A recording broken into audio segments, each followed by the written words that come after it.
Assalamualaikum warahmatullahi wabarakatuh. Kembali lagi di channel Radio Horor.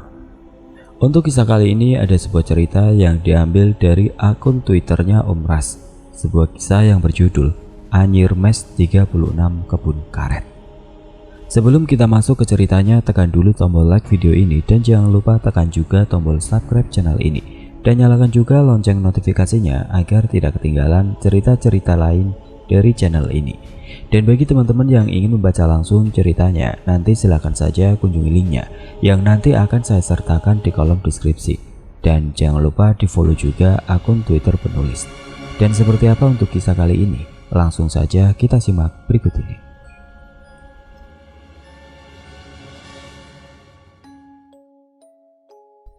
Perkebunan karet itu sangat besar dan luas. Pohon-pohonnya masih sangat bagus. Dan terlihat banyak orang yang sedang menyadap karet dari pohon ke pohon. Tidak jauh dari wilayah perkebunan ada jajaran mes untuk tempat tinggal para pekerja di perkebunan itu bersama keluarganya. Dan di sebuah kamar mes bernomor 36, nampak sebuah keluarga kecil. Ada ayah mertua, ibu mertua, dan anak, serta suaminya yang juga ikut tinggal bersama di mes tersebut. Sebelum berangkat menyadap karet, si suami yang bernama Rihat terlebih dulu mencium perut sang istri yang tengah hamil tua.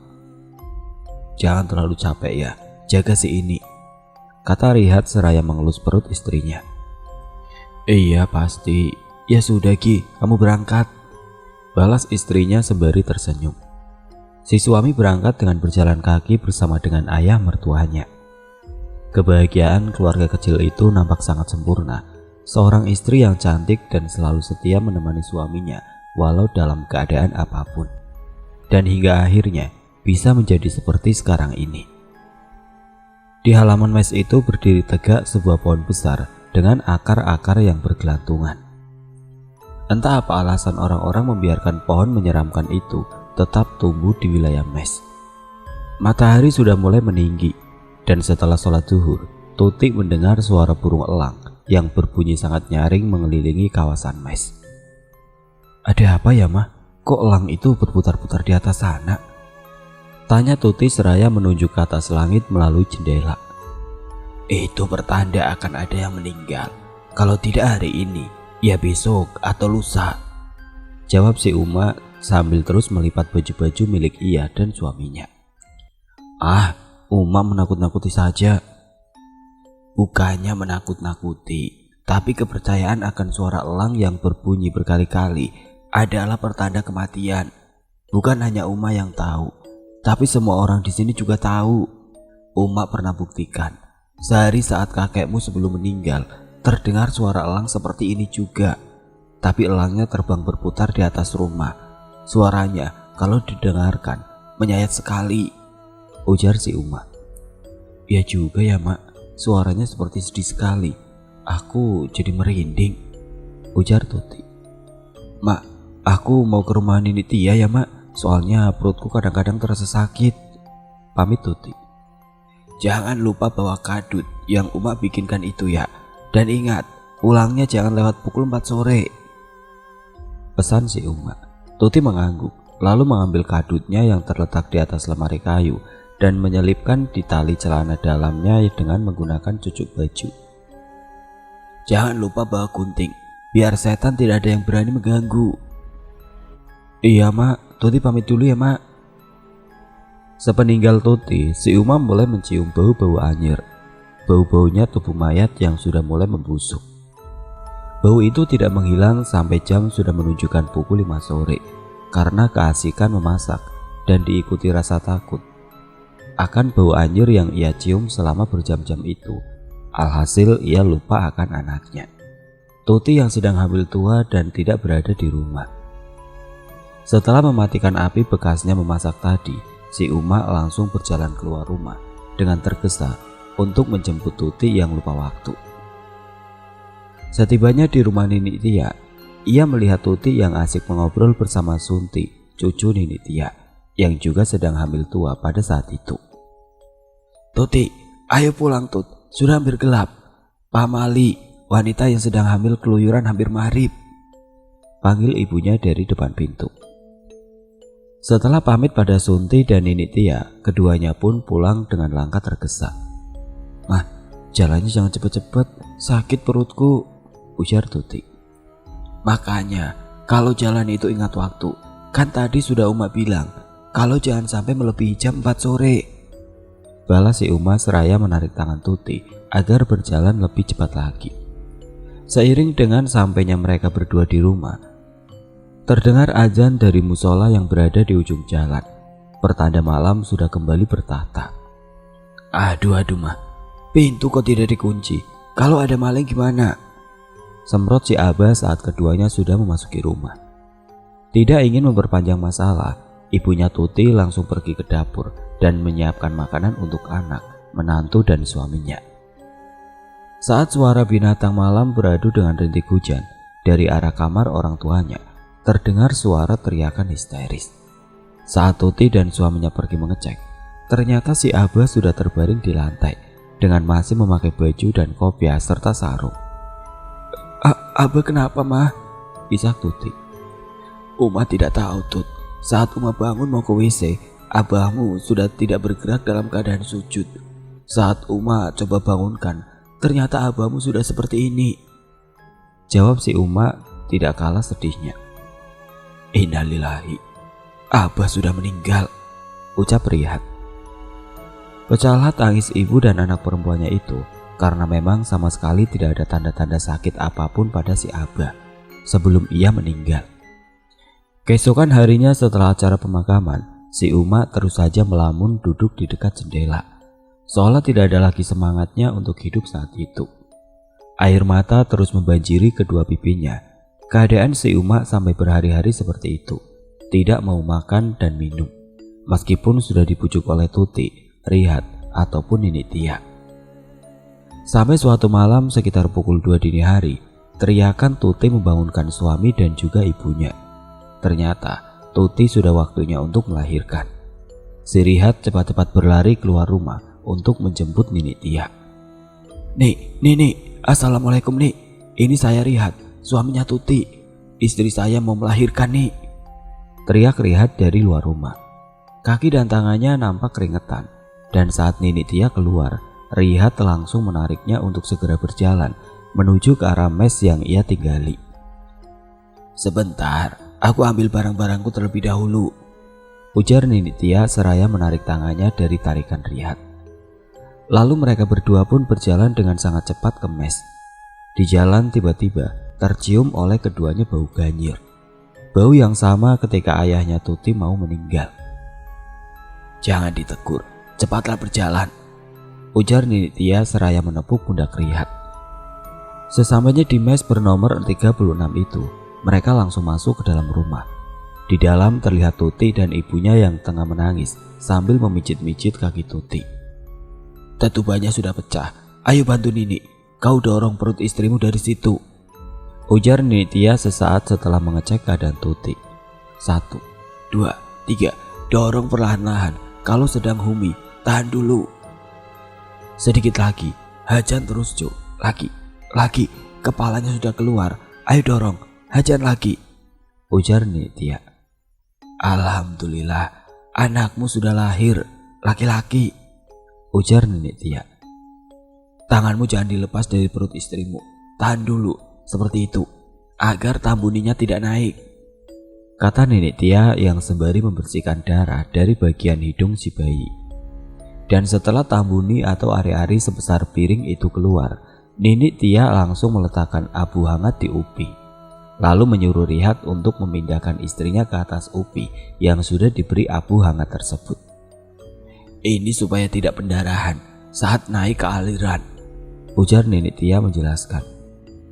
"Ini tambuni anakmu, nanti tanam beserta daun sawang, kasih garam, secari kertas, pensil, dan juga bambu kecil yang dipotong terbalik, biar tambuni anakmu tidak diambil makhluk halus," ujar Nini Tia. Rihat langsung menyediakan seperti apa yang disuruh oleh Nini Tia. Namun karena pada saat itu ia tidak menemukan bambu, akhirnya ia menggantinya dengan selang bekas pakai, lalu mengubur tambuni anaknya di halaman belakang mes. Bau ganyir sangat menusuk hidung kala ia baru saja selesai mengubur tambuni anaknya. Dengan tergesa-gesa ia langsung berlari masuk ke rumah. "Sudah ditanam tabuninya?" "Sudah Nik, sudah."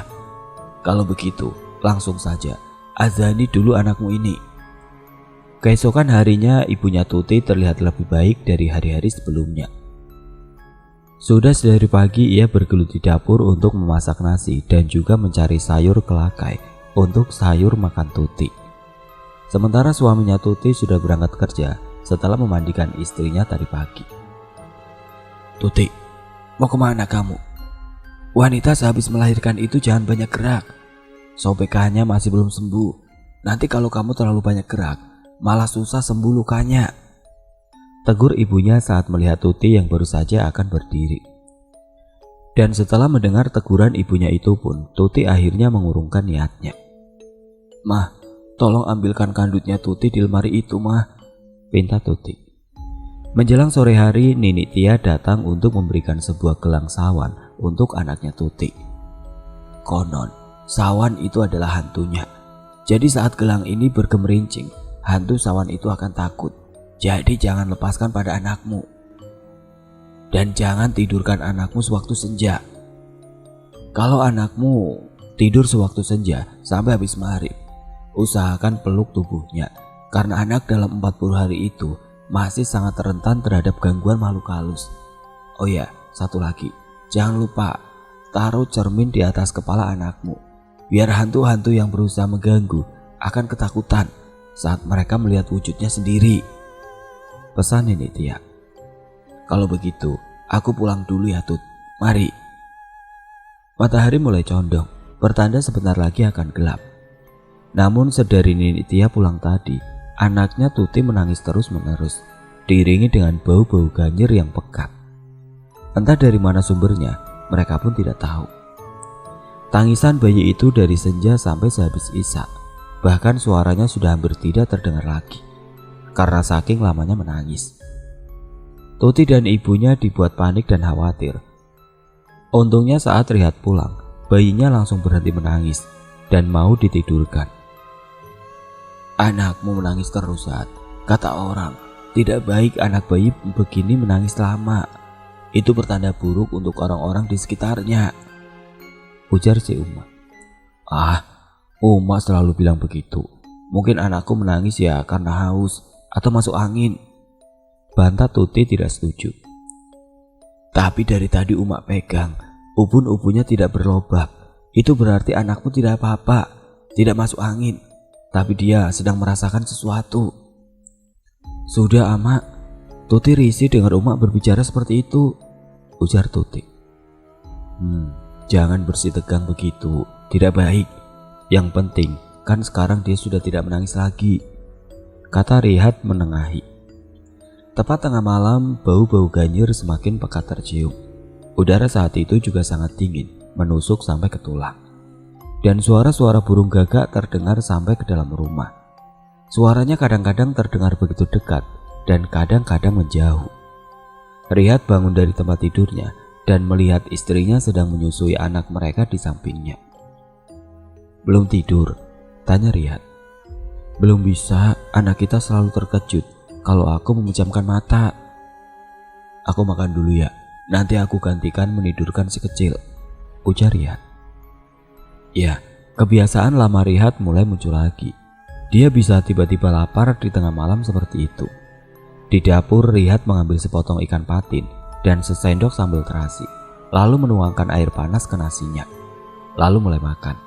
Namun lagi-lagi bau ganyir tercium. Bahkan karena saking pekatnya bau ganyir itu, Rihat sampai tersedak dan muntah. Baunya tepat berada di halaman belakang. Rihat yang penasaran itu pun langsung mengintip melalui lubang kecil di dapur tersebut. Dan tanpa sengaja matanya menangkap sebuah bayangan hitam yang sedang mengobrak-ngabrik tanah.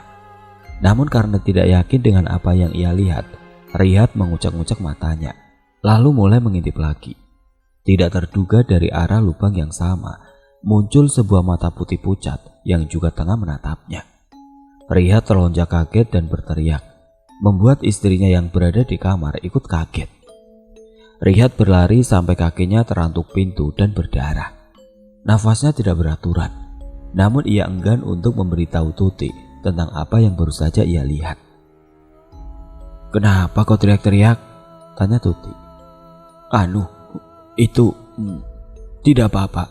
Sini, aku gantikan menidurkan anak kita," jawab Rihat terdengar gugup. "Yakin gak apa-apa?" Rihat tersenyum, lalu meraih tubuh anaknya dan menidurkannya sambil berjalan. "Jangan menidurkannya sambil berjalan, nanti anakmu nagih. Tidak akan bisa tidur kalau tidak digendong sambil jalan. Kalau sudah begitu, mau makan dan buang air pun susah," ujar si Uma yang tiba-tiba saja sudah berada di ambang pintu kamar. "Jangan lupa, itu kelambu dipasang," lanjut Uma sebelum pergi. Terdengar suara kelentang-kelenteng dari arah dapur yang kemungkinan Uma sedang membuat kopi. "Aku tidur sebentar ya, nanti kalau dia mau menyusu, bangunkan saja aku." "Iya, kamu pasti capek sekali. Tidur saja, mumpung si kecil masih lelap." Keadaan benar-benar hening malam itu. Bahkan suara jangkrik yang sering berada di sekitar mes pun tidak terdengar. Lama terdengar suara seseorang tengah bersenandung kecil. "Siapa yang bernyanyi malam-malam begini?" batin Rihat seraya meletakkan anaknya di atas tempat tidur. Lalu ia sendiri berjalan ke arah jendela, membukanya sedikit dan bus. Angin dari arah luar menempur ke dalam, membawa bau ganyir yang masih tercium pekat. Bergegas Rihat menutup kembali jendela, namun saat ia menoleh ke belakang, nampak seorang perempuan dengan rambut yang panjang menjulur sampai ke lantai. "Ah!" teriak Rihat sembari menutup matanya. Teriakannya membangunkan Tuti. Ia mengucek-ucek matanya yang masih terasa berat. "Kenapa?" tanya Tuti. Ada perempuan dengan rambut yang sangat panjang berada di sini," ujar Rihat. "Kamu berhayal barangkali. Tidak ada siapa-siapa di sini," kata Tuti seraya bangun dan hendak menggendong anaknya. Namun ternyata bayinya sudah tidak ada. Dan bersamaan dengan itu terdengar suara tangisan anak mereka dari arah dapur. "Ya Allah, kamu tinggalin anak kita di dapur. Orang tua macam apa kamu ini ya?" ujar Tuti berusaha bangun dari tempat tidur. Tetapi Rihat terlebih dulu berlari ke asal suara dan menemukan anaknya berada di lantai dapur dengan keadaan ubun-ubun yang basah. Bibirnya membiru karena menangis. Marahnya Tuti awet sampai keesokan harinya. Ia sama sekali tidak menyapa suaminya sedikit pun. Ia masih menganggap Rihat adalah sosok ayah yang sangat teledor, yang dengan sengaja dan tidak bersalah tega meninggalkan anak mereka di dapur. Hari itu perlahan-lahan Tuti sudah mulai turun dari tempat tidur dan mandi sendiri. Meski saat ia berdiri, tubuhnya langsung terasa sempoyongan. Dan seperti yang dikatakan ibunya, Tuti terpaksa harus memakai babat pengganti kalau ingin mandi, agar tidak sempoyongan kalau jalan. "Makan dulu Tut, ini ada sayur bayam sama ikan lais, biar air susumu tidak kering," ujar ibunya saat melihat Tuti yang berjalan melewati pintu dapur. "Hanis kok ditinggal sendiri di kamar mah?" "Tadi dia masih tidur Tut. Di atas tempat tidur juga sudah Uma letakkan cermin." "Lebih baik kamu makan dulu. Nanti Hanis biar Uma yang jaga.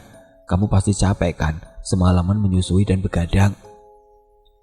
Tuti pun duduk perlahan, lalu mulai makan. Ia masih tidak bisa sembarangan makan karena masih dalam kurun 40 hari. Kalau orang Kalimantan bilangnya nanti terkena kalalah. Dan tidak hanya itu, makan makanan sembarangan juga berakibat tidak baik pada si kecil. Makanya Tuti harus makan yang seadanya dulu selama 40 hari. Saat sedang makan dan ibunya juga sudah ke kamar untuk menemani anaknya, Tuti mendengar suara senandung seorang perempuan. "Tunyang dinyapan," sepenggal lirik yang terdengar cukup jelas di telinga Tuti. "Siapa yang punya anak kecil ya?"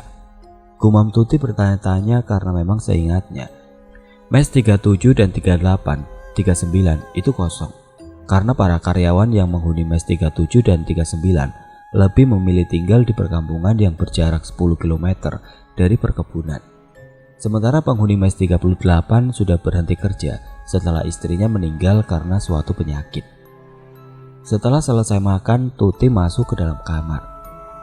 "Mah, mes di sebelah ada yang menepati ya?" tanya Tuti. Si Uma mengerutkan keningnya. "Maksudmu?" ujar si Uma balik bertanya. "Itu, tadi aku mendengar suara orang nyanyi, sepertinya sedang menidurkan anaknya." "Masa Tut? Perasaan Uma bolak-balik jemur cucian tadi, tidak lihat adanya tetangga baru. Kamu salah dengar mungkin Tut." Tuti terdiam. Ia nampak tidak percaya jika yang ia dengar tadi hanyalah sebuah hayalannya saja. "Mah, kalau kita sering mencium bau ganyir itu, pertanda apa ya Mah?" tanya Tuti pelan. "Kata nenekmu dulu, itu pertanda kalau ada hantu di sekitar kita.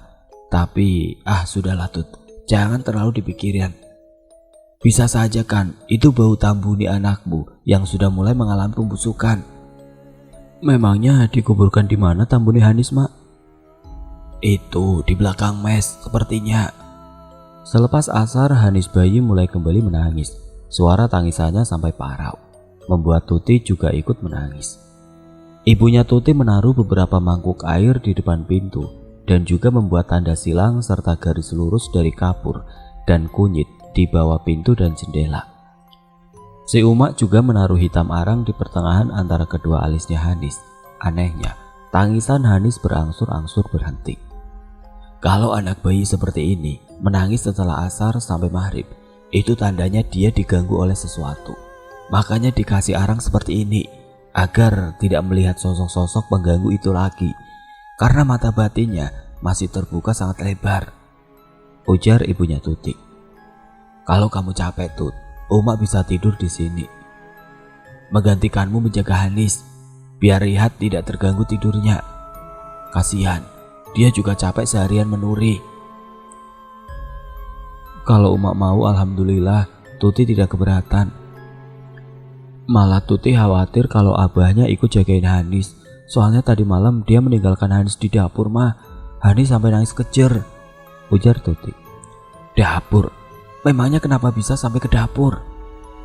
Tuti juga tidak tahu. Bangun-bangun pas mau gendong Hanis, ternyata Hanis tidak ada dan suara tangisannya dari arah dapur Mah.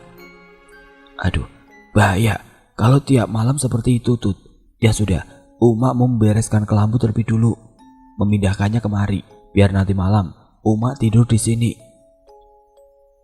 "Mak, terima kasih ya Mak." "Iya, dulu nenekmu juga seperti ini sewaktu kamu masih bayi." Malam itu ibunya Tuti tidur di dalam kamar tersebut bersama Tuti dan anaknya. Namun sampai menjelang tengah malam, Rihat tidak kunjung pulang, membuat Tuti menjadi khawatir. Mah, panggil Tuti. Namun sepertinya si Uma sudah tertidur sangat lelap. Akhirnya Tuti meninggalkan bayinya bersama si nenek. Tuti berniat ingin menyusul Rihat yang tidak kunjung pulang. Dengan berbekal senter yang kadang-kadang mati sendiri, Tuti menyusuri jalanan sepi kebun karet di tengah malam itu. Hawa tidak enak, menyusup sampai ke tulang saat ia melewati pohon besar itu. Tuti mempercepat langkahnya, namun senter yang ia bawa tiba-tiba mati. Duk. Akhirnya setelah dipukul-pukul, senternya pun kembali menyala. Tuti terus berjalan menyusuri jalanan sepi di tengah perkebunan karet. Tiba-tiba cahaya senter yang ia arahkan ke depan menangkap sosok perempuan berambut panjang hingga ke tanah. Perempuan itu berdiri mematung di depan jalan sana, membuat Tuti seketika menghentikan langkahnya. Ia menggenggam erat kadut yang berada di balik bajunya. "Siapapun kamu, tolong jangan menggangguku," gumam Tuti seraya membalikkan arah langkahnya. Ia tidak berani untuk meneruskan langkahnya menyusul suaminya yang kemungkinan ada di pos jaga yang masih berjarak 2 km dari tempatnya berdiri saat itu. Saat bau ganyir kembali menyeruak, Tuti langsung memutuskan untuk berlari. Ia tidak lagi menghiraukan keadaannya yang masih baru beberapa hari melahirkan, serta masih dalam tahap pemulihan. Ia merasa ada sesuatu yang sepertinya merosot keluar dari jalan kelahiran miliknya. Tapi rasa takut akan sosok yang ia lihat tadi lebih terasa daripada rasa takut akan batumbung atau rahim yang menjulur keluar. Tuti terlalu fokus berlari hingga ia tidak menyadari kalau sosok hantu perempuan berambut panjang itu sudah berdiri tepat di hadapannya. "Ah!" teriak Tuti terjatuh, dan untungnya suara teriakan Tuti itu didengar oleh suami dan beberapa temannya yang baru saja pulang. Mereka berlari ke arah suara dan melihat cahaya senter yang sudah mengarah ke atas. Saat senter milik temannya Rihat diarahkan ke sosok tubuh yang terbaring di tanah tersebut, sontak Rihat langsung mengenalinya.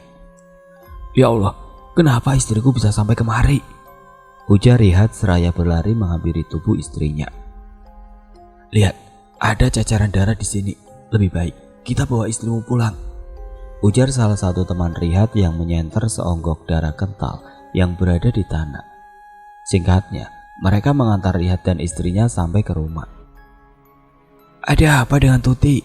tanya ibunya panik. "Kami menemukannya di..." "Tidak apa-apa, Ma. Tolong jagakan Hanis ya, Ma," potong Rihat. "Bisa tolong panggilkan Nini Tia?" Tanpa menjawab, salah satu temannya Rihat langsung berlari keluar untuk menjemput Nini Tia. "Kamu kenapa? Apa yang kamu cari sampai bisa seperti ini?" ucap Rihat gemeteran. "Memangnya Tuti kenapa bisa sampai seperti ini, Hat? Apa dia tadi menyusulmu?" "Aku tidak tahu, Ma. Kami menemukannya sudah seperti ini." Isak Rihat tertahan. Setengah jam kemudian barulah Nini Tia datang, karena ternyata Sunti baru saja melahirkan. Tuti yang sudah sadar terus menangis dengan tubuh yang gemetar. Ia juga bahkan tidak mampu bersuara. "Babatnya naik. Dia ini pasti habis berlari," ujar Nini Tia. Keesokan harinya Tuti masih gemetar ketakutan, badannya panas atau demam. Setelah perutnya diurut, barulah ketahuan kalau rahimnya sudah keluar. Nini Tia berusaha untuk menaikkan kembali posisi rahimnya, dan setelah hampir setengah jam, rahimnya hanya bisa dinaikkan sedikit.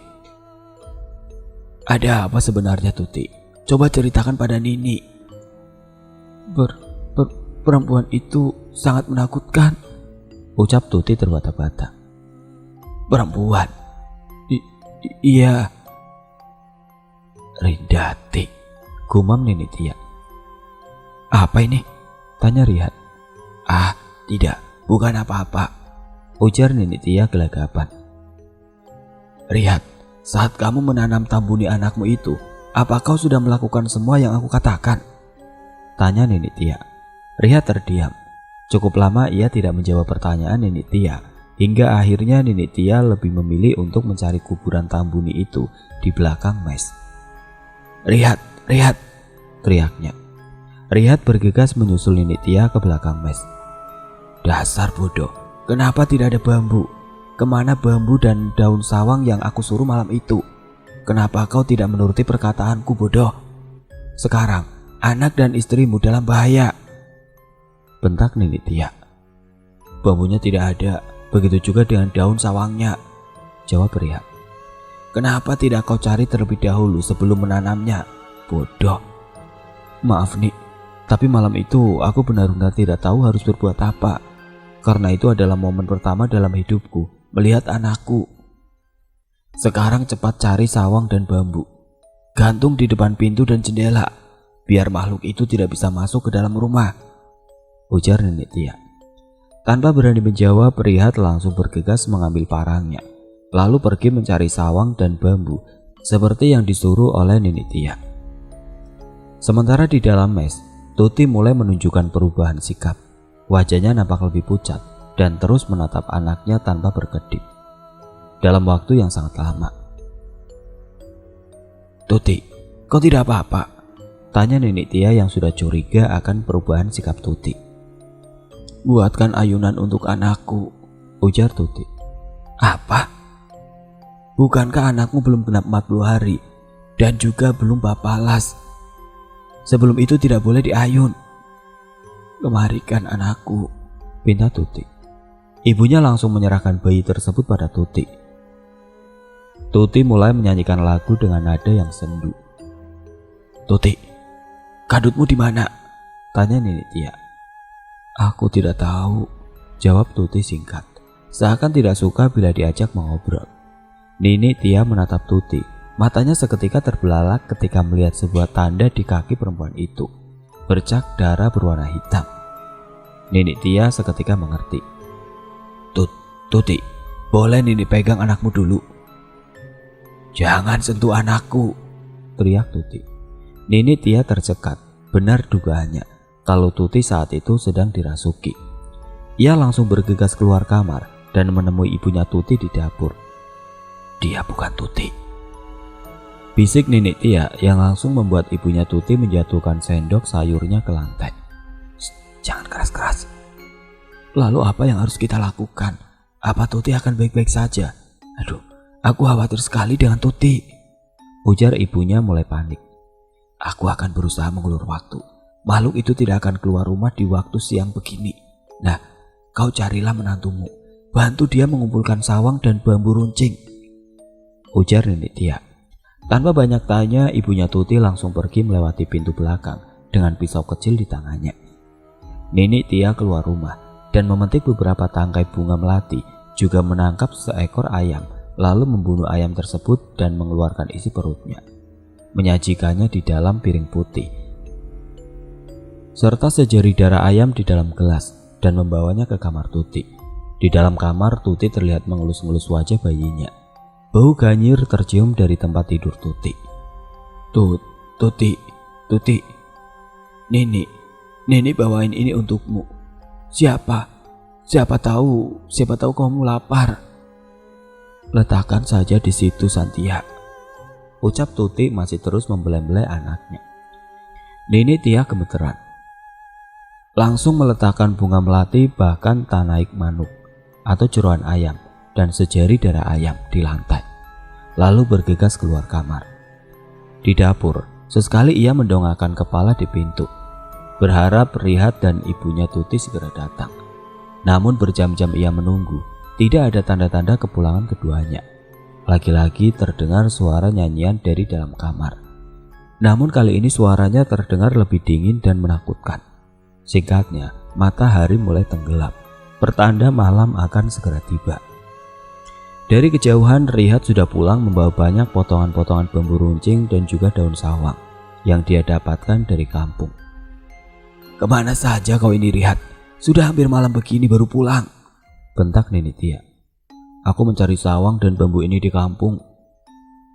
Bayangkan saja bagaimana caranya aku bisa secepat kilat pulang pergi dari sini ke kampung dan dari kampung ke sini, ujar Rihat setengah emosi. Kita terlambat. Makhluk itu sudah berada di sini, di dalam es ini. Sudah, jangan banyak tanya. Sekarang pasang bambu itu mengelilingi pohon besar di situ. Di pohon itulah makhluk tersebut bersarang. Jadi jika mau pasang bambu di sana, dia tidak akan bisa pulang. Makhluk apa yang dimaksud ini?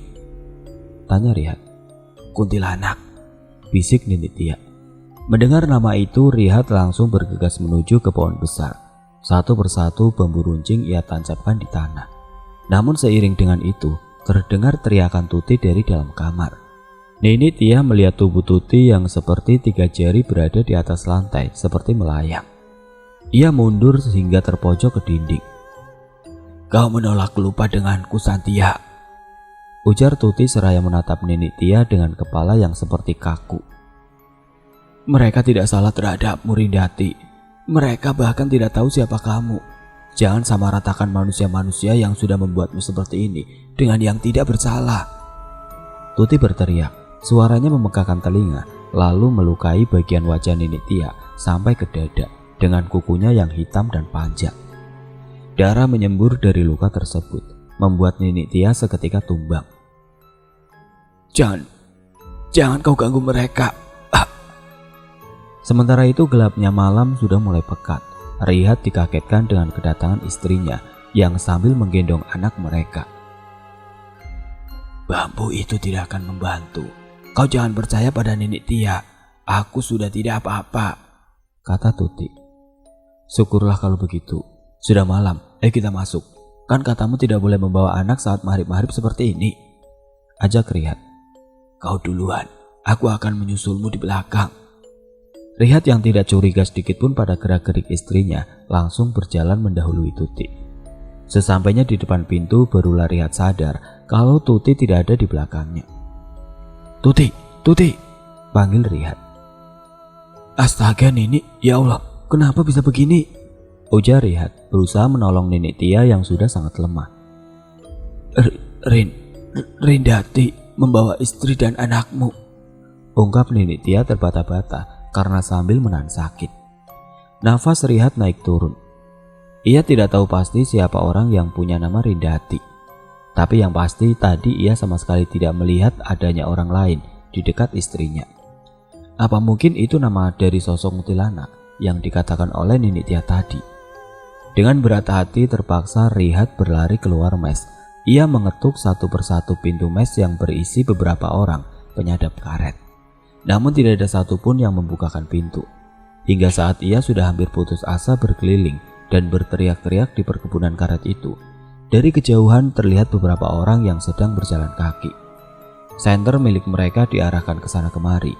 Rihat yang melihat itu pun langsung berlari ke arah orang-orang tersebut. Dan setelah dekat, ternyata orang-orang yang datang itu merupakan ibu mertuanya bersama beberapa warga lainnya. Nini Tia, dia terluka parah, ujar Rihat gugup. Kamu temani ibu Nini di rumah, biar kami yang pergi mencari mereka, ujar bapak-bapak berusia 50 tahunan itu pada seseorang pemuda. Tanpa bicara sedikit pun ibu mertuanya Rihat berjalan ke arah mes. Sementara Rihat diminta untuk mengikuti si lelaki tua bersama dua orang lainnya. Di mana anak dan istri saya sebenarnya, Pak? Tanya Rihat. Mereka ada di sini, hanya berbeda sedikit ruang dengan kita. Rihat mengerutkan keningnya. Tiga orang tersebut mulai memasangkan berbagai tulisan di kain putih dan dililitkan pada pohon besar itu. Bismillah. Rindati, aku tahu itu kau. Cepat kembalikan perempuan dan anak itu kemari, atau kalau tidak, rumahmu akan aku hancurkan. Suara tawa misterius terdengar lamat-lamat. Merasa dipermainkan, si lelaki tua itu langsung membacakan sesuatu. Cipratan api mulai terlihat. Aku sedang tidak bergurau, Rindati. Lekas kembalikan ibu dan anak itu kemari. Suara raungan terdengar. Raungan, tangisan menjadi satu. Dan saat api sudah akan disulut, terdengar suara tangisan bayi. Jemput istri dan anakmu, cepat. Rihat bergegas masuk ke arah pohon dan menemukan istri juga anaknya yang tengah terbaring lemas di tanah. Dibantu satu orang tadi, Rihat berhasil membawa anak dan istrinya keluar dari area pohon besar. Air matanya seketika terjatuh saat sudah berada di dekat mes. Selagi kau berada di sini, jangan pernah lepaskan kain putih di pohon besar itu. Jika tidak, makhluk tersebut akan kembali mengganggu keluargamu. Siapa Rindati? Tanya Rihat. Dulu perkebunan karet ini adalah sebuah perkampungan yang kemudian perkampungan itu dipindah karena adanya pembukaan lahan karet. Karena tanah-tanah di sekeliling desa sudah merupakan milik perusahaan karet.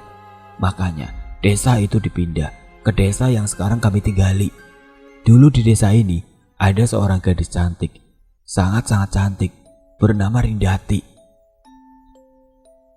Rihat, Nenek Tia sudah meninggal, teriak ibu mertuanya, terisak. Si lelaki parubaya dan beberapa pemuda yang bersamanya ikut membantu dalam penguburan jenazah Nenek Tia. Mereka berada di sana sampai malam hari, dan setelah itu barulah mereka pulang. Keadaan Tuti masih trauma dengan kejadian-kejadian yang ia alami. Ia masih terlihat melamun dan tidak mau menyusui anaknya, sehingga mengharuskan anaknya terpaksa diberikan air tanakan nasi. Di balik kejadian yang mereka alami itu, tidak hanya membuat luka trauma pada Tuti, tapi juga mampu membuat Rihat selalu ingat kepada Tuhan dan tidak pernah telat beribadah. Namun kadang-kadang ia juga memikirkan tentang asal-usul Rindati, makhluk jahat yang sudah mengganggu keluarganya. Ia begitu sangat ingin tahu, tetapi dengan keadaan anak dan istrinya yang masih belum cukup baik, membuat Rihat mengurungkan niatnya untuk mencari tahu tentang siapa Rindati. Bisakah Rihat membuka cerita kelam di balik sebuah nama Rindati? Setelah ini akan ada cerita keduanya. Kuntilanak atau Rindati, tapi merupakan makhluk lain yang berwujud tinggi kurus dan mempunyai lidah yang sangat panjang. Ada apa gerangan di balik kematian wanita malang itu? Berbulan-bulan telah berlalu, kesehatan Tuti mulai membaik. Perlahan-lahan ia sudah mulai bisa berdamai dengan traumanya akan sosok Rindati yang pernah hampir membuatnya kehilangan nyawa. "Ma, aku titip Hani sama Tuti ya. Aku mau ke kampung. Ada sedikit keperluan. Sehabis Isya, insya Allah aku sudah pulang," pamit Riyad. "Sekalian saja kalau begitu, Hat. Belikan Uma obat sakit pinggang ya. Pinggang dan kaki Uma sudah mulai sakit-sakitan," pesan ibu mertuanya. "Iya, Ma. Nanti aku belikan." Ibu mertuanya yang tengah menggendong Hanis menatap Riyad yang sudah mulai berjalan meninggalkan halaman mes. "Tut, sebentar lagi paman sayur akan datang. Uma ke depan sana sebentar ya," kata si Uma pada Tuti yang tengah menanak nasi. "Iya, Ma." Setelah nasi matang, Tuti melanjutkan pekerjaan rumahnya dengan mencuci baju-baju tilasan suaminya. Saat memeriksa kantong baju terakhir Riyad, Tuti menemukan secari kertas. Namun karena sudah terendam air, tulisan yang ada di dalam kertas tersebut sudah menyatu dan tidak terbaca. Mungkin cuma catatan biasa, batin Tuti. Setelah semua pekerjaannya selesai, Tuti duduk-duduk di teras depan mes menunggu si Uma dan Hanis pulang. Tetapi ada sebuah mobil pick up yang singgah tepat di halaman sebelah mes, diikuti dengan singgahnya sebuah sepeda motor di belakangnya. Dari dalam pick up keluar ibu dan seorang anaknya yang mungkin berusia 6 tahunan. Si lelaki yang membawa motor berjalan ke arah mes sebelah yang bernomor 37. Melihat si lelaki yang memiliki kunci mes tersebut, Tuti beranggapan bahwa mereka adalah keluarga penyadap yang baru dan akan menempati mes di sebelah mereka yang kosong tersebut. Saat bertemu pandang, Tuti melemparkan senyum pada anak kecil itu. Si anak membalasnya seraya melambaikan tangan. Si ibu juga nampaknya sangat ramah karena langsung menyapa Tuti. "Sepi sekali ya kawasan mes perkebunan karet di sini," ujarnya sambil tersenyum ke arah Tuti. "Iya, kalau siang begini yang ramai biasanya di depan sana. Itu pun kalau sedang menunggu paman sayur," jawab Tuti. "Oh, di sana itu? Iya, aku melihat banyak ibu-ibu duduk-duduk di sana. Kamu tidak pergi ke sana?" "Tidak. Aku Rita, ini suamiku Yadi, dan ini putri kami Ria," kata si wanita sembari memperkenalkan diri. "Aku Tuti. Semoga kita bisa jadi teman ya, Tut. Aku masuk dulu, mau bersih-bersih." Tuti tersenyum. Dari kejauhan ia melihat ibunya yang tengah menggendong Hanis berjalan pulang. "Ada orang baru yang mendapati mes sebelah ya?" "Iya, Mah," sahut Tuti seraya mengambil Hanis dari gendongan sang ibu yang juga menenteng plastik berisi sayur mayur. Singkatnya malam pun tiba. Selepas Isya, Riyad pulang sembari menenteng makanan. Ada sate dan soto. "Astaga, Nak, berani sekali kau membawa makanan-makanan seperti ini melewati kebun karet itu. Apa sudah di Batawaran?" Untuk anak Kalimantan yang sering berpergian ke hutan atau beli makanan dan melewati tempat-tempat angker, pasti pada tahu kan? "Sudah, Mah, sudah, jangan khawatir," jawab Riyad sembari tersenyum. "Hani sudah tidur?" tanya Riyad. "Iya, baru saja," jawab Tuti. "Ya sudah, Uma jaga Hanis dulu ya, kalian makanlah duluan." "Tidak usah, Mah, tadi sudah aku taruh Yasin dan cermin di atas kelambu. Lebih baik kita makan bersama saja," ujar Tuti. "Iya, Mah, masa makan harus gantian, kayak orang lagi musuhan aja," canda Riyad. Saat makan terdengar suara-suara dari sebelah mes. Itu tetangga baru kita. Mereka baru saja pindahan tadi siang. Orangnya ramah sekali," potong Tuti. "Oh, sepertinya ada anak kecil juga ya?" "Iya, sekeluarga mereka. Barang-barangnya saja banyak sekali." "Baguslah, jadi Tuti dan Uma tidak takut lagi kalau semisal aku pulangnya larut malam," ucap Riyad. "Memangnya harus pulang larut malam? Aku lihat teman-temanmu sore sudah pada pulang." Namanya kan kerja, Tut, ujar si Uma. Sebenarnya aku ada sesuatu yang harus aku cari tahu, Tut. Sesuatu apa itu?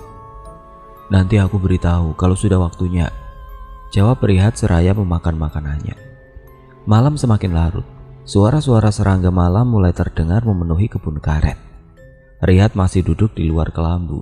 Ia terus saja menatap secari kertas di tangannya, hingga menarik perhatian dari istrinya. Apa itu? Tanya Tuti yang sedang menyusui anaknya. Tidak, bukan apa-apa. Kamu belum tidur. Anak kita masih menyusu. Ya sudah, aku keluar dulu ya. Tuti tidak menjawab dan hanya menghela nafas. Ia kadang merasa aneh dengan sikap yang ditunjukkan suaminya itu akhir-akhir ini. Kadang melamun, kadang juga sedih. Entahlah ada apa sebenarnya. Dari luar rumah terdengar suara beberapa orang yang sedang bercakap-cakap. Tuti mengira itu adalah suara suaminya dan suara si tetangga baru mereka. Lalu ia memutuskan untuk tidur. Dia, pergi. Racauan suaminya yang mengigau membuat Tuti terbangun. Bangun, lihat, dengar, bangun. Rihat terbangun dan keringat dingin membasahi tubuhnya.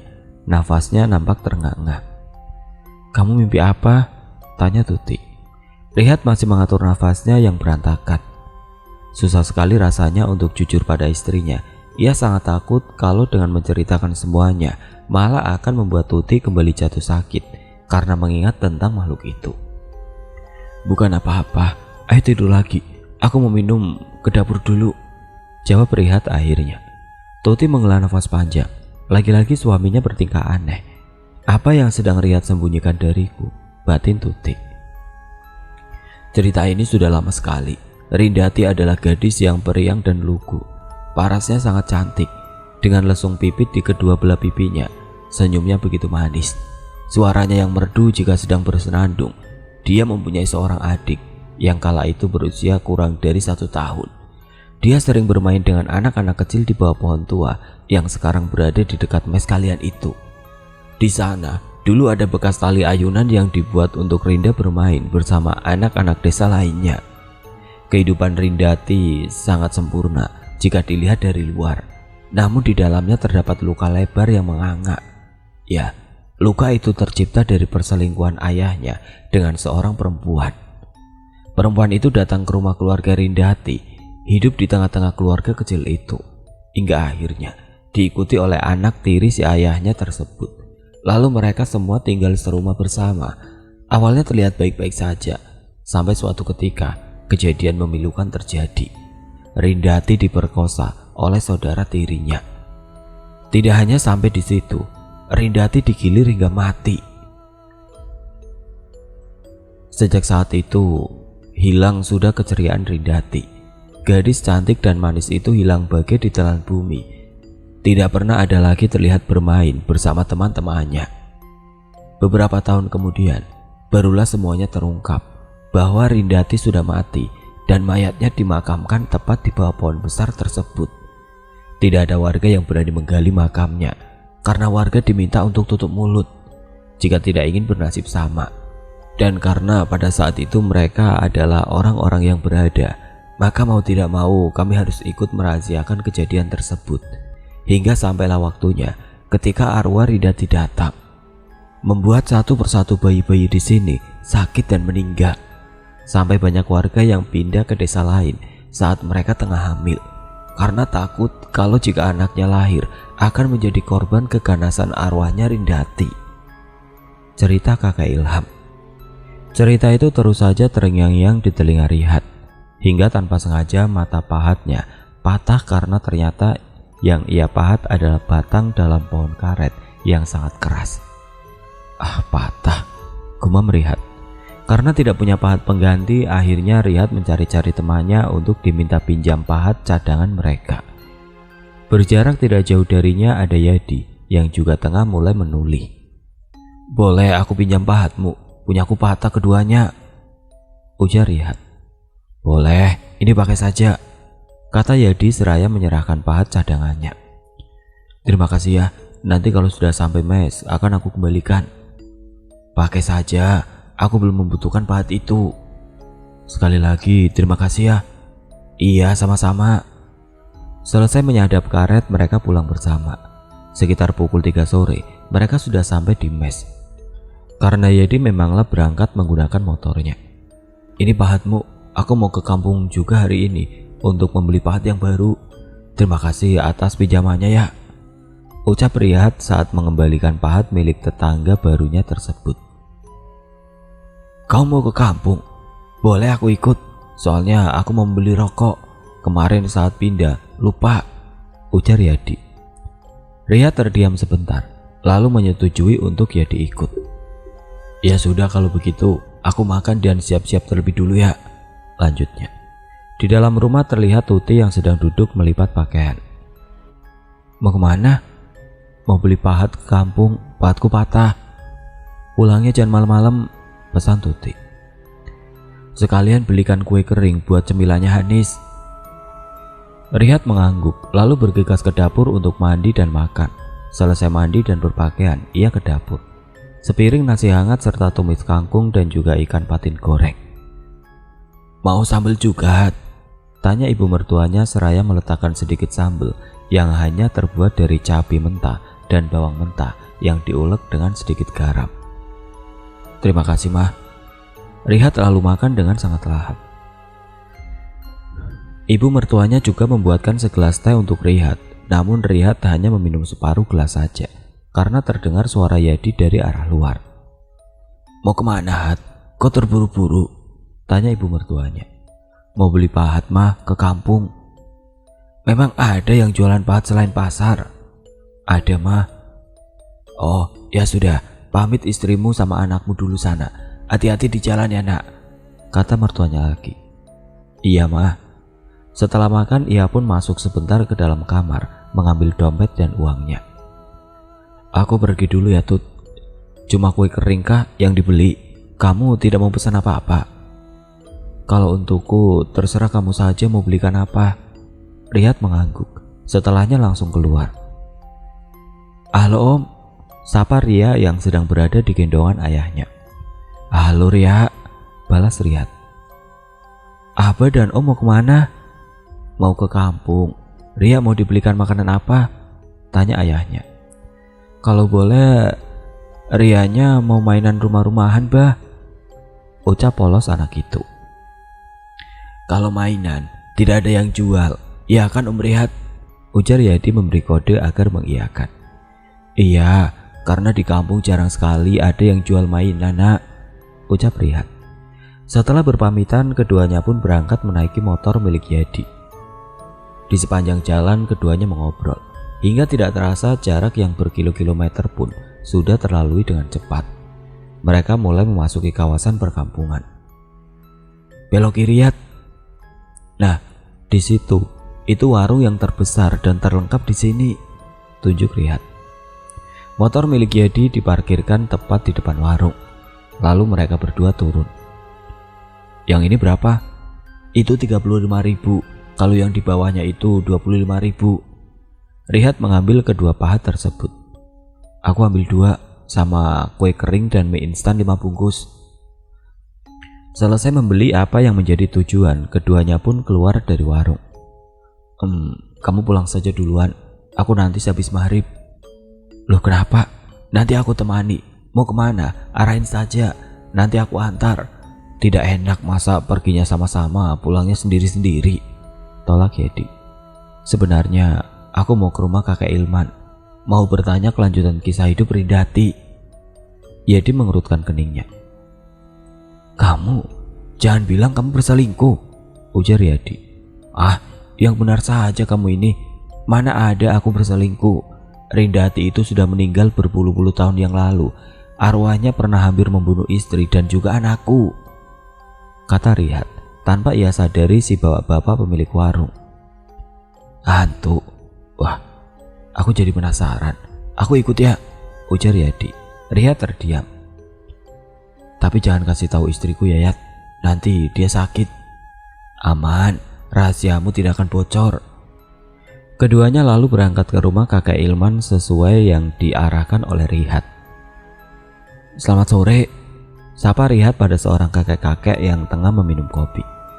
"Oh, Riyad, mari masuk." Setelah berbasa-basi serta mengenalkan Yadi pada kakek Ilman, Riyad mulai menanyakan perihal lanjutan cerita dari kisah Rindati. "Tidak ada yang tahu kenapa Rindati menjadikan anak-anak sebagai korbannya. Lalu adik dan ibunya kemana saat Rindati diperlakukan dengan sangat keji seperti itu oleh saudara tirinya? Pasti kau bertanya seperti itu kan? Mereka melakukan hal itu tepat saat senja kuning. Dan saat Rindati berada di jalanan untuk pulang, ibunya menjadi gila karena hilangnya Rindati. Ia menanyakan kepada setiap orang, namun tidak ada satupun dari warga yang mau memberitahukan keberadaannya. Bahkan sampai ibunya mati karena sakit, ia tidak tahu penyebab Rindati menghilang." Cerita si kakek sembari menghela nafas di ujung ceritanya.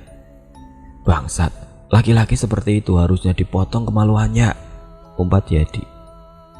"Mungkin sebab itulah Rindati ingin membalaskan dendamnya dengan membunuh satu persatu anak-anak agar orang tuanya tahu betapa siksanya kehilangan anak yang mereka cintai, sama halnya yang dirasakan oleh ibu Rindati dulu."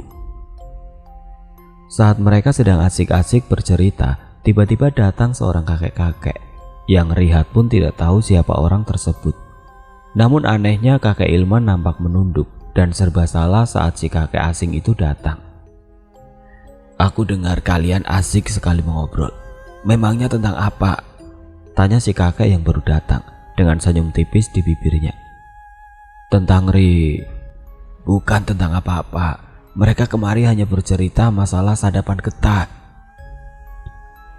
"Oh ya, kalian berdua bukannya tadi mau pulang?" tanya kakek Ilman setengah mengusir, matanya sayu dan menatap lekat kepada Riyad, seolah-olah memberi isyarat kalau mereka harus cepat pergi dari sini. "Oh iya, ya sudah, kalau begitu kami berdua pamit permisi pulang dulu ya. Nanti kapan-kapan kami kemari lagi," ujar Riyad, seraya menarik tangan Yadi untuk segera keluar. Sesampainya di luar rumah, Riyad langsung menyuruh Yadi untuk segera menghidupkan mesin motornya. Saat mereka sudah berada di atas motor, sekali lagi Riyad melihat ke arah kakek Ilman yang berdiri di bersebelahan dengan si kakek yang baru datang. Wajahnya menunjukkan kalau dia sedang tidak baik-baik saja pada saat itu. Entah apa yang terjadi, semoga saja kakek Ilman tidak dalam bahaya. "Semoga saja ini hanya perasaanku saja," batin Riyad. "Hat, kau merasa aneh tidak? Orang tua itu seperti bukan orang baik-baik," ujar Yadi. "Oh masa sih?" saut Riyad. Lalu keheningan pun tercipta. Jujur dalam hatinya, Riyad juga merasakan hal yang sama tentang si lelaki tua tadi. Sekitar 2 km sebelum mes, motor Yadi mendadak mati. Entah apa penyebabnya. "Kenapa Yad? Habis bensin?" tanya Riyad. "Aku rasa tidak, Hat. Sebelum berangkat tadi sudah aku isi terlebih dulu." Yadi berusaha memperbaiki motornya, namun karena tidak ada penerangan, alhasil ia tidak bisa melihat apa-apa. "Aku rasa aku tidak bisa memperbaikinya. Kau tidak keberatan kalau kita jalan kaki saja?" "Sama sekali tidak, Yad. Ayo, mari aku bantu mendorong." Cahaya bulan samar-samar menerangi langkah mereka di tengah perkebunan karet. "Mengapa perasaanku tidak enak ya, Hat?" "Sama, perasaanku juga tidak enak," ujar Riyad seraya ikut mendorong motor Yadi. Keduanya melangkah begitu tergesa-gesa. Hingga tidak berapa lama, dari depan jalanan keduanya melihat sebuah bayangan yang sangat tinggi. "Hat, aku juga lihat, Yad." Mereka berdua diam di tempat, tidak berani melanjutkan langkahnya. Saat sosok bertubuh tinggi tersebut menghilang, barulah mereka berdua bisa menghela nafas sedikit dan kembali mempercepat langkahnya. "Di depan sana tanjakan. Kita lari dari sini saja, Hat. Kau siap kan? 1, 2, 3. Tidak terasa, mungkin juga karena dikejar rasa was-was dan takut, perjalanan keduanya pun sudah hampir sampai. Ujung mes yang dekat musola dan gereja sudah terlihat. "Alhamdulillah, kita sudah hampir sampai, Yat." Saat keduanya melalui pohon besar yang menjadi kediaman hantu Rindati, mereka berdua dikagetkan dengan suara teriakan. yang membuat motor Yadi jatuh karena ditinggal lari begitu saja. Nafas mereka tersegal. "Kau dengar?" tanya Rihat yang langsung membuat Yadi mengangguk. "Motormu, Yad?" "Biarlah di situ, aku takut." "Ada apa ini?" tanya ibu mertua Rihat yang ternyata belum tidur. "Suara, Ma. Suara itu." "Suara apa? Suara siapa? Kenapa larut malam sekali pulangnya, Hat? Itu anakmu dari tadi menangis terus. Baru saja tangisannya berhenti." "Maaf, Ma. Motor milik Yadi mati tadi di tengah jalan." "Iya, Bu, maaf," sahut Yadi. "Iya, tidak apa-apa. Lalu sampai kapan kalian berdua mau berdiri di situ?" "Kita mau ambil motor Yadi di dekat pohon itu, Ma. Tadi jatuh karena tidak sengaja kami mendengar suara teriakan. Motornya kami tinggal begitu saja." Ibu mertuanya hanya bisa geleng-geleng kepala seraya masuk ke dalam rumah. "Rihat, kau rasa makhluk yang tinggi itu tadi malam, apa tujuannya menampakkan diri pada kita?" tanya Yadi saat mereka berjalan menuju ke kebun karet. "Mungkin itu hanya makhluk halus yang tinggal di sekitar perkebunan karet, Yad." Setelah sampai di blok kebun yang sama, keduanya berpisah dan memulai pekerjaannya sendiri-sendiri. Baru sekitar 50-an batang yang berhasil disadap oleh Rihat. Tiba-tiba matanya jadi berkunang-kunang, kepalanya pening dan juga sakit seperti ditusuk-tusuk oleh sesuatu. Membuatnya langsung duduk beristirahat di bawah pohon sambil meminum air putih yang ia bawa dari mes. Namun bukannya membaik, penglihatan Rihat justru bertambah buruk. Hingga ketika sampai puncaknya, Rihat jatuh pingsan dengan botol yang masih terbuka dan airnya tumpah membasahi tanah. Saat ia tersadar, Rihat sudah berada di pos jaga dekat tempat penyetoran karet. "Rihat, kau kenapa?" tanya teman-temannya silih berganti. Rihat melihat ke sekelilingnya dan masih antara nyata dan tidak, ia melihat sosok makhluk tinggi itu lagi. Lalu Rihat kembali tidak sadarkan diri. Rihat diantar pulang oleh beberapa teman-temannya termasuk Yadi. Sesampainya di rumah, istri dan mertuanya kaget dan sedih melihat keadaan Rihat. "Ya Allah, menantuku kenapa?" "Dia hanya pingsan, Bu, mungkin kelelahan," kata Yadi menenangkan. Dalam ketidaksadarannya, Rihat meracau aneh. Gali, lepaskan kain itu," racau Rihat. "Kain?" gumam Yadi. Yadi teringat akan cerita dari si kakek dan juga cerita Rihat tentang pohon besar di dekat mes. Di pohon itu memang ada kain panjang yang dililitkan pada pohon tersebut. "Apa jangan-jangan kain di pohon itu ya?" gumam Yadi. Namun Yadi tidak berani untuk mengambil tindakan sejauh itu. Ia takut kalau kain tersebut dilepaskan, anaknya akan ikut jadi korban. Tiba-tiba Rihat batuk darah kental berlendir. Yadi meringis melihatnya, antara jijik dan kasihan. "Rihat, lepaskan aku," teriak Rihat nyaring. "Kau bukan Rihat, kau Rindati," ujar Yadi menunjuk ke arah temannya itu. Tangannya terasa terbakar saat disentuh oleh Rihat. Perlahan awan mendung mulai berkumpul di atas lahan perkebunan karet. Rintik hujan mulai berlomba membasahi bumi. Seiring suara gemuruh angin, terdengar suara teriakan melengking dari mes sebelah yang merupakan tempat tinggal baru keluarga Yadi. Yadi yang menyadari ada sesuatu tidak beres terjadi langsung berlari keluar. Namun pintu mesnya terkunci, sementara angin dan hujan bergemuruh.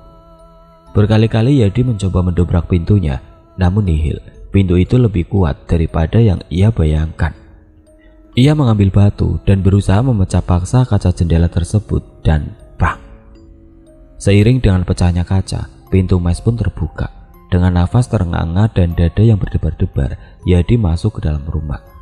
Terlihat istri dan juga anaknya sudah terluka dan terbaring di lantai. Tangisnya pecah begitu saja. Teriakan kesal, marah dan sedih campur aduk terdengar. Untungnya luka yang dialami oleh kedua orang tercintanya itu tidak terlalu parah dan hanya membuat torehan kecil saja. Setelah istrinya sadar, ia bercerita bahwa ada seseorang yang menyerupai Rihat ingin mencoba melukai ia dan anaknya. "Tidak mungkin, saat kau berteriak tadi, aku melihat sendiri kalau Rihat masih terbaring lemah. Ini pasti ular Ri. Sudahlah, jangan dipikirkan. Yang pasti, ini semua bukan ular Rihat." Ujar Yadi tidak ingin memberitahu istrinya tentang apa yang ada di pikirannya. Di sebelah, Rihat sudah sadar dan masih diberi makan juga minum oleh istrinya. Aku melihat sosok yang lain, kata Rihat terbata. Jangan bahas itu dulu, kamu masih belum sehat, potong istrinya. Di mana Hanis? Dia bersama Uma. Perasaanku selalu terasa tidak nyaman, Tut. Aku merasa seperti ada yang sedang mengawasi kita. Kain itu masih ada di pohon kah? Lanjut Rihat. Masih ada, memangnya ada apa? Aku takut dia kembali, jawab Rihat. Kau tadi meracau. Kau menyebut Gali dan Kain. Apa kau ingat? Tanya Tuti. Rihat menggeleng. Rihat, kau pasti tidak akan percaya dengan apa yang anak dan istriku alami. Mereka melihatmu hendak melukai istri dan anakku. Padahal aku sendiri berada di sini bersamamu dan istrimu, ujar Yadi yang baru saja masuk ke dalam. Tuti mengerutkan kening. Suamiku tidak kemana-mana, sahut Tuti. Maka dari itu, aku rasa ada sesuatu yang menyerupai kamu, Hat, yang bahkan mungkin juga bisa menyerupai aku, istrimu, atau siapapun yang akan membuat kita berselisih. Rihat terdiam, dadanya naik turun. Tidak mungkin rasanya ini ular Rindati. Apa jangan-jangan ada yang mengirimkan sesuatu hal yang gaib pada kita? Aku tidak tahu siapa. Yang pasti, jika dibiarkan, ini akan membuat kita dalam bahaya. Aku harus ke rumah Kak Ilham, lanjut Yadi. Aku ikut. Jangan, kau masih lemah. Biar aku saja yang pergi. Sementara aku pergi, kutitipkan anak dan istriku pada kalian. Bila ada apa-apa, aku mohon jangan biarkan istri dan anakku mengalami hal yang buruk, ucap Yadi. Aku akan segera kembali, lanjut Yadi seraya bergegas keluar. Tidak berapa lama terdengar suara anak dan istri Yadi yang memasuki rumah. Tuti dan istrinya Yadi saling tatap tanpa suara. Di mata keduanya nampak berjuta pertanyaan. Bawa anakmu istirahat di sini dulu, Nak, ujar ibunya Tuti menyuruh keduanya untuk beristirahat di dalam kamarnya. Saat keduanya masuk ke dalam kamar ibunya, Tuti mulai bertanya pada suaminya. Ada apa sebenarnya? Kenapa gelagatmu akhir-akhir ini berbeda sekali? Anak kita pun tidak pernah lagi kau ajak bermain. Pulang selalu larut malam. Memangnya apa yang sedang kau sembunyikan? Tanya Tuti bertubi-tubi. Jika aku katakan, apa kau akan percaya? Bukan hanya ketidakpercayaanmu, tapi aku juga takut jika aku ceritakan semuanya akan membuatmu ingat dengan hantu itu lagi, Tut. Hantu? Jadi kau masih berusaha mencari tahu tentang setan itu? Aku mulai paham sekarang. Kau cari tahu tentang hantu itu. Kau ajak juga si Yadi. Dan sekarang hantu itu kembali mengincar kita. Aku, anakmu, dan juga keluarga Yadi. Aku tidak tahu lagi harus berbicara apa padamu. Yang pasti, akibat dari rasa penasaranmu itu bisa membunuh kami, ujar Tuti emosi. Kau gila. Kau tidak pernah memikirkan terlebih dahulu dampak dari apa yang akan kau buat. Besok, aku akan pergi dari sini. Silahkan kau nikmati gangguan-gangguan hantu itu. Malam sudah mulai beranjak. Yadi berlari kencang menuju ke arah mes. Tok tok tok. Bagaimana? Tanya Rihat saat membuka pintu. Kakak Ilman sudah meninggal tepat beberapa jam setelah kita pulang dari rumahnya itu, jawab Yadi dengan wajah pucat. Tangan dan kakinya gemetar ketakutan. Rihat terduduk lemas. Ia tidak menyangka kakek Ilham meninggal. Padahal sewaktu malam itu beliau masih sangat sehat. Keadaan semakin menegangkan ketika terdengar kabar bahwa anaknya Sunti meninggal. Ada apa ini? Apa yang terjadi sekarang? Meninggal? Kenapa? Tanya Rihat dan Yadi bersamaan. Menurut penjelasan suaminya Sunti, sebelum meninggal anak mereka menangis tidak henti sampai akhirnya kejang-kejang. Jari tangan dan kakinya juga membiru seketika, kata lelaki yang menggunakan sarung kotak-kotak tersebut. Ya sudah, lebih baik ayo kita ke rumahnya, ajaknya. Sebentar, ujar Rihat seraya masuk menemui istrinya. Aku ikut membantu di rumah Sunti ya, Tut. Tuti diam tidak menjawab. Ia duduk membelakangi suaminya. Tuti, permasalahan itu, aku benar-benar minta maaf. Aku memang bodoh. Aku berjanji tidak akan membiarkan makhluk itu membahayakan kalian, ucap Rihat. Tidak usah kau berjanji. Buktikan saja omonganmu itu, ketus Tuti. Sebelum pergi, Rihat terlebih dahulu menaruh cermin dan Yasin di atas kelambu untuk jaga-jaga. Siapa tahu makhluk itu juga mengincar anaknya. Aku sudah izin, ayo kita berangkat, ujar Rihat. Mereka berjalan bersama-sama menuju ke rumah Sunti yang juga merupakan rumahnya almarhum Nini Tia. Kau kenapa, Yat? Tanya Rihat yang melihat gelagat aneh pada Yadi. Tidak apa-apa, jawabnya gugup. Yang benar kau tidak apa-apa, kau berkeringat dingin, Yat. Suara itu, kau dengar, Yat? Suara apa? Ujar Rihat balik bertanya, karena memang ia tidak mendengar suara apapun yang ganjil. Sesampainya di rumah Sunti, orang-orang sudah bersiap-siap untuk membawa jenazah bayi yang meninggal tersebut ke desa. Karena jarak yang lumayan jauh dari perkebunan ke desa, makanya terpaksa jenazah dibawa ke desa dengan berjalan kaki di malam itu, agar besok pagi bisa langsung dimakamkan. Sunti terlihat terus-terusan menangis di sepanjang jalan menuju desa. Angin kencang berhembus, diiringi dedaunan yang gugur berjatuhan, menimpa orang-orang pengantar jenazah. Serem sekali malam ini, bisik salah satu temannya Rihat. Maklumlah, baru pertama kalinya kita mengiring jenazah subuh-subuh begini, sahut yang lainnya. Tak baik begitu, hening. Langkah kaki dipercepat ketika cahaya-cahaya lampu pelita yang menjadi penerangan dari desa mulai terlihat. Saat sampai di rumah yang akan digunakan untuk mengurus jenazah, orang-orang yang tadi mengantar satu persatu mulai berpamitan. Saat akan keluar rumah, Rihat bertemu pandang dengan si lelaki tua yang kemarin malam sempat bertemu di rumahnya kakek Ilham. Saat akan menyapa, tangan Rihat ditarik oleh salah satu temannya. Kau pulang sekarang kan? Tanyanya pada Rihat. Iya, tadi aku juga sudah bilang pada suaminya Sunti, jawab Rihat. Lalu saat ia bermaksud kembali ke tempat si lelaki tua, ternyata sudah tidak ada siapa-siapa lagi di sana. Selesai pulang menyadap karet, Rihat duduk di depan teras mesnya, matanya menatap lurus ke depan. Sementara itu, Yadi dan juga anak istrinya pergi jalan-jalan, entah kemana. Kamu mau makan? Tanya Tuti. Sepertinya mereka berdua sudah berbaikan. Nanti saja, Tut. Uma mana? Ada di dalam bersama Hanis. Duduk sebentar sini. Setelah istrinya duduk di sebelahnya, Rihat mulai menceritakan cerita yang pernah diceritakan oleh kakek Ilman sebelum meninggal, dan sampai pada saat malam itu ia dan Yadi yang bertemu dengan si lelaki tua. Menurutmu, apa kematian kakek Ilham ada hubungannya dengan orang tua itu? Tanya Rihat mengakhiri ceritanya. Kalau menurutku, mungkin saja iya, atau bisa juga meninggalnya kakek Ilman karena sesuatu penyakit yang kita tidak ketahui. Rihat menarik nafas panjang. Aku yakin makhluk yang mengganggu itu bukan Ridati, tapi makhluk lain. Karena bagaimanapun juga, kuntilanak itu sudah tidak bisa keluar untuk mengganggu, ujar Rihat. Lalu makhluk apa? Seumur hidupku, makhluk halus yang paling jahat yang pernah aku temui adalah kuntilanak itu. Tidak ada yang lain. Apa kau tidak kasihan mendengar cerita itu, Tut? Tanya Rihat. Tidak, lagi pula buat apa dia balas dendam pada anak-anak kecil?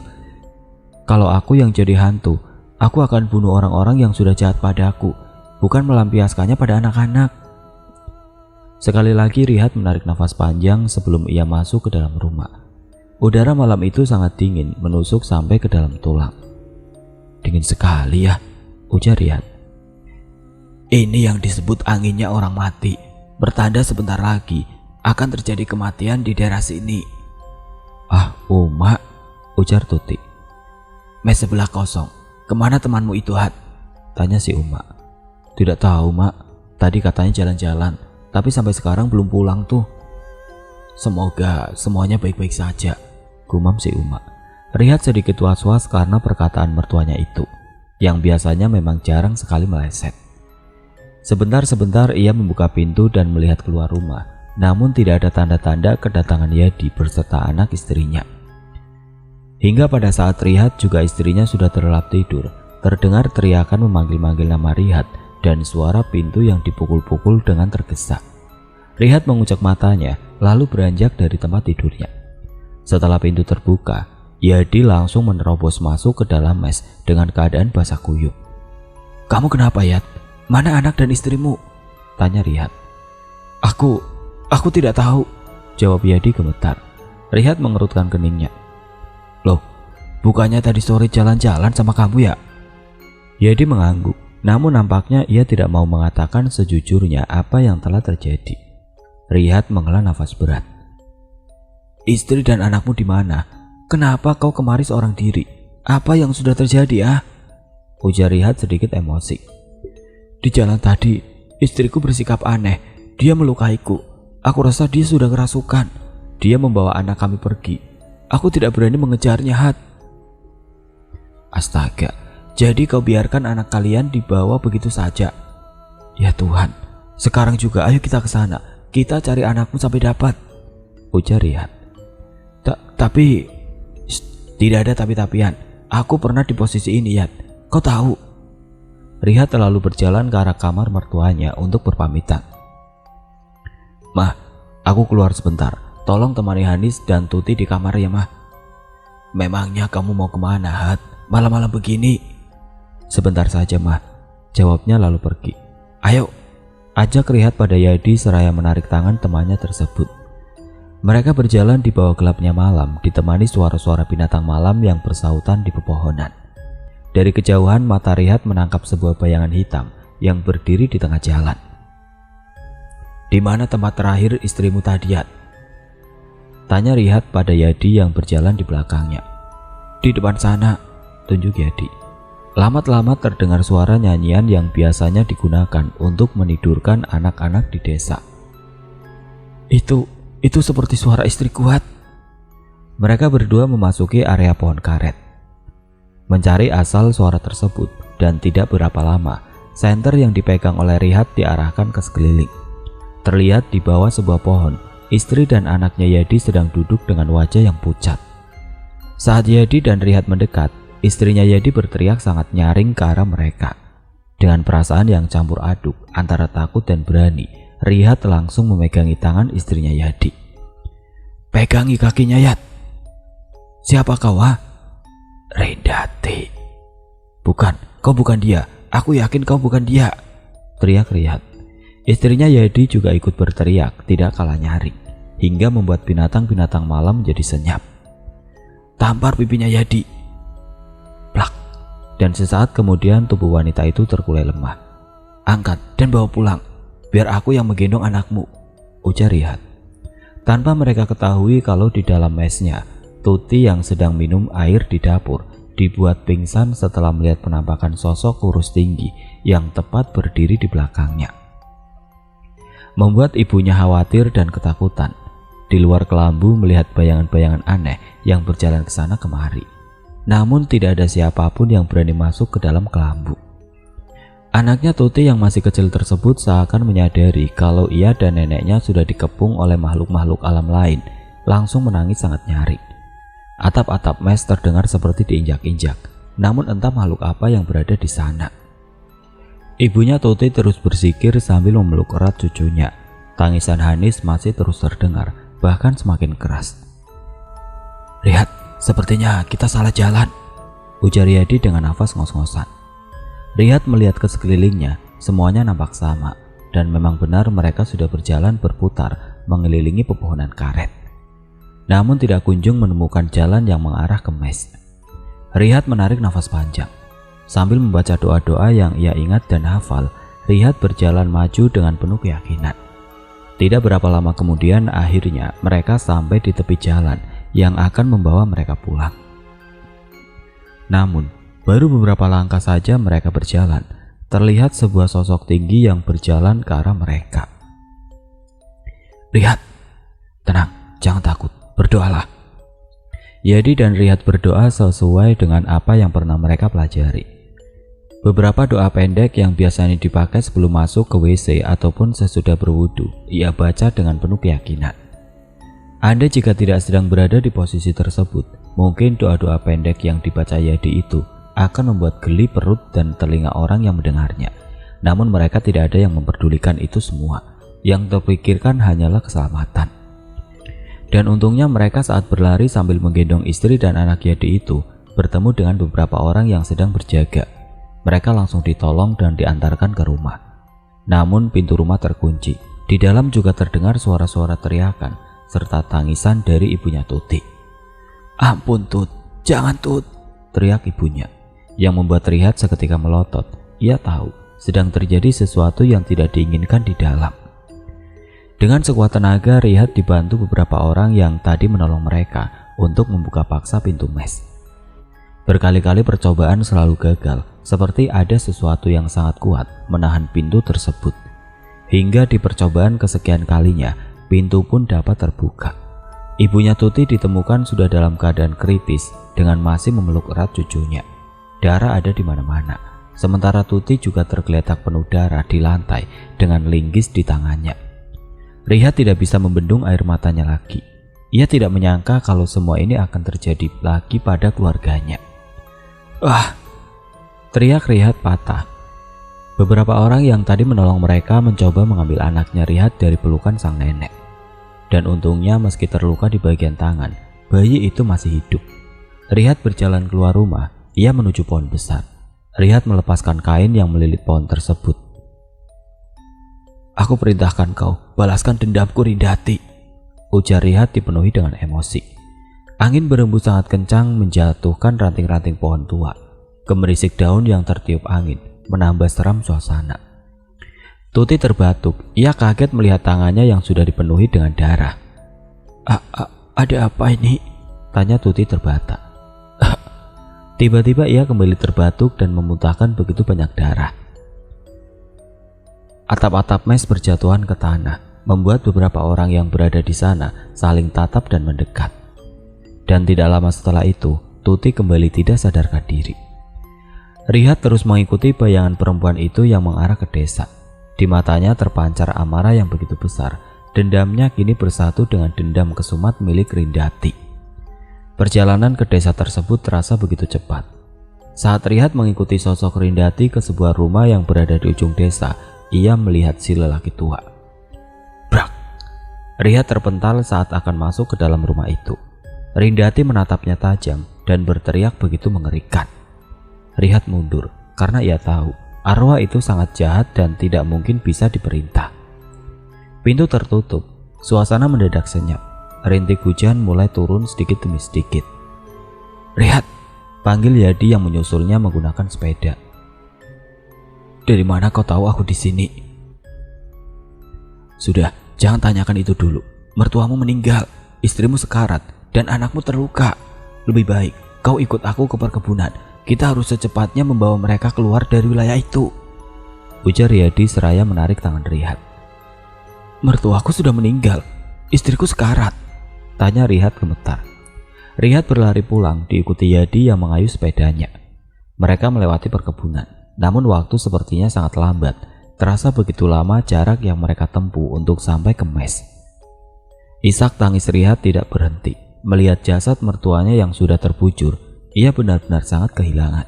Karena ia tidak lagi menganggap mertuanya sebagai orang lain atau orang tua dari istrinya, tapi sebagai pengganti orang tuanya yang sekarang entah di mana keberadaannya. "Hanis, Tuti," ucapnya gemetar. Ibu mertua Rihat telah selesai dimakamkan, sementara Tuti masih terbaring lemah tidak sadarkan diri. Sedangkan anaknya kini dijaga oleh istrinya Yadi.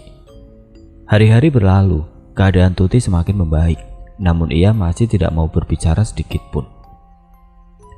Alih-alih berbicara, Tuti malah tertawa-tertawa sampai menangis dan meraung-raung tidak karuan. Anaknya pun tidak lagi ia hiraukan. Tuti menjadi gila setelah semua peristiwa mengerikan yang telah terjadi padanya juga keluarganya. Namun begitu, Rihat masih tetap setia mengurus Tuti dan anaknya.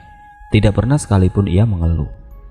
Sampai di mana saat ini, ia dan sahabatnya Yadi akan berpisah karena mereka sudah berhenti bekerja di sana. Maaf buat yang masih penasaran, tapi setelah kejadian malam itu tidak ada yang tahu siapa si kakek misterius. Karena yang tahu detailnya adalah almarhum kakek Ilham. Namun kuat dugaan kalau beliau adalah salah satu pelaku pembunuhan Rindati. Setelah kejadian itu juga, Yadi ataupun Riyad berusaha keras agar cerita pilu keluarganya tidak menyebar di wilayah itu. Mereka menutup mulut rapat-rapat.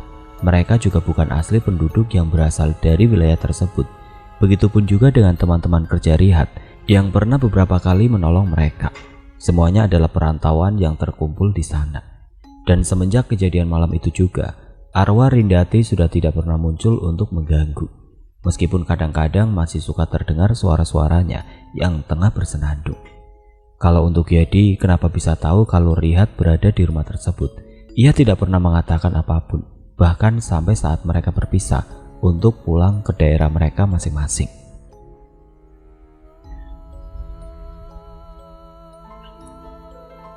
Oke teman-teman, sekian untuk cerita kali ini.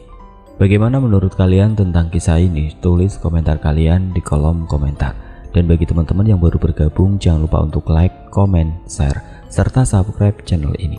Dan nantikan kisah-kisah horor berikutnya tetap di channel Radio Horor. Wassalamualaikum warahmatullahi wabarakatuh.